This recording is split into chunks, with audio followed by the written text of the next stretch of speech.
List price of a product at a showroom is 2000 rupees and it is being sold at successive discounts of 20% and 10%.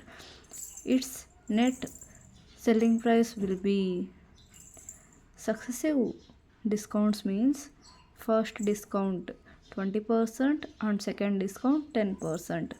So we find out the selling price. First MP market price equal to 2000 and 10% off, 20% off, 2000. This is the successive discount.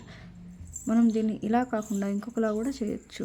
2000లో first 20% డిస్కౌంట్ని find out చేసి దాన్ని 2000 నుంచి తీసేసి ఎంత వస్తుందో ఆ అమౌంట్లో మళ్ళీ 10% డిస్కౌంట్ని కనుక్కోవాలి. అలా కాకుండా ఇలా మనం డైరెక్ట్గా ఒకేసారి చేసేసుకోవచ్చు. అంటే ఇక్కడ మనకు 10% ఆఫ్, 20% ఆఫ్, 2000 అంటే ఇక్కడ మనం డిస్కౌంట్ని ఫైండ్ అవుట్ చేయట్లేదు, సెల్లింగ్ ప్రైస్ని ఫైండ్ అవుట్ చేస్తున్నాం. కాబట్టి 10% డిస్కౌంట్ తీసేస్తే మిగిలింది 90% by 100.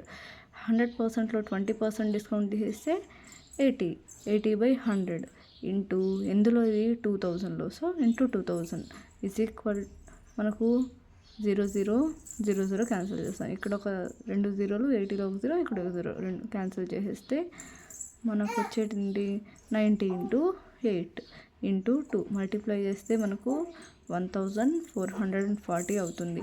This is the selling price. అదేవిధంగా సక్సెసివ్ డిస్కౌంట్స్ ఆఫ్ 25% అండ్ 20% అంటే మనం ఎలా చేసుకోవాలి? ఎంపీ ది 100 అనేది మనకి ఎంపీ అనుకున్నాం అనుకోండి. ఫర్ ఎగ్జాంపుల్ మార్కెట్ ప్రైస్ 100 అయితే సెల్లింగ్ ప్రైస్ ఇప్పుడు 25% కదా, 25% అంటే పోతే ఎంత ఉంటుంది? 75. 70/5 బై 100 ఇంటూ నెక్స్ట్ ఎంత? 20% డిస్కౌంట్ పోతే మనం ఎంత అమ్ముతున్నాం? 80% అమ్ముతున్నాం. 80/100 ఇంటూ ఎందులో? 100లో. సో చేస్తే మనకి ఏమొస్తుంది? 100 క్యాన్సిల్ అవుతుంది. 75/100 దేంతో చేస్తాం? 5 టేబుల్తో క్యాన్సిల్ చేస్తామా? 00 cancel, 5 టేబుల్తో 2 sir 15 sir 15/2 into 8 cancel చేస్తే 200, 2 4 15 4 సార్ ఎంత? 60.